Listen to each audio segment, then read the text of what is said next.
Chapter 1 above और below. Read the story. Mulla Nasruddin बहुत खुश था।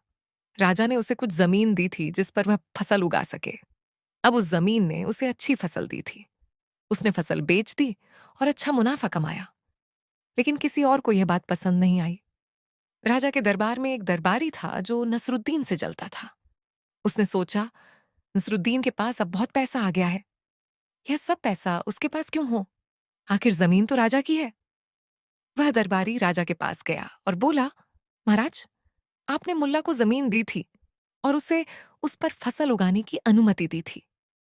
अब नई फसल बोने का समय आ गया है। क्या आप मुझे इस साल की उसकी फसल का आधा हिस्सा देने की अनुमति देंगे? मेरा परिवार बड़ा है और यह धन मेरे काम आएगा। राजा ने आदेश दिया कि मुल्ला नसरुद्दीन अपनी फसल का आधा हिस्सा उस दरबारी को दे। मुल्ला नसरुद्दीन राजा के पास गया और बोला, महाराज, ये बताइए कि आपके दरबारी को फसल का कौन सा हिस्सा चाहिए? जमीन के ऊपर उगने वाला हिस्सा या जमीन के नीचे उगने वाला हिस्सा? पास खड़ा दरबारी तुरंत बोला, मुझे जमीन के ऊपर उगने वाला हिस्सा चाहिए। अगली बार भी फसल बहुत अच्छी हुई। दरबारी नसरुद्दीन के पास अपना हिस्सा लेने आया। नसरुद्दीन ने कहा, आपका हिस्सा पिछवाड़े के खलिहान में रखा है। दरबारी जल्दी जल्दी खलिहान की ओर गया। कुछ ही देर में वह गुस्से से भरा वापस आया। वह चिल्लाया, ये क्या मतलब है?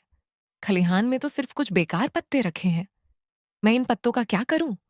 मुझे फसल का सही हिस्सा चाहिए। मुल्ला नसरुद्दीन मुस्कुराया और बोला, लेकिन हुजूर, मैंने तो आपको आपका हिस्सा ही दिया है। आपने कहा था कि आपको जमीन के ऊपर उगने वाला हिस्सा चाहिए। इस बार मैंने गाजर उगाई थी, तो ये रहे आपके हिस्से के पत्ते।